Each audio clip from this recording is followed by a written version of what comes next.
आपला बताऊं काली हमन हरेली मन वो, लेकिन मोर 22 जन सेनानी मन, मोर 22 जन भाई मन जेल में घलो है।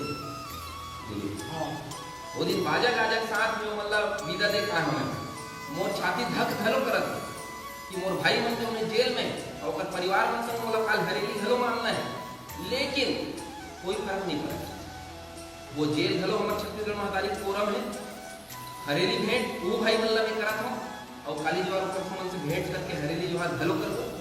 तो छत्तीसगढ़िया बात के लड़ाई में अगर महादारी फोरम जेल में घलो बैठे पर लागत है तो छत्तीसगढ़िया क्रांति सेना एक मुंह नहीं रहते। ये मामला हेवा है हमारे सेनानी मन में क्यों मन जेल जाकर घलो तैयार है। तो संगवारी हो ये दे बात करी भैया बर्दाश्त करें हरेली बारे में दे और छत्तीसगढ़िया बात लेकिन जो मोटा करते छत्तीसगढ़िया क्रांति सेना लगातार भैया अपन बात ना बताइए।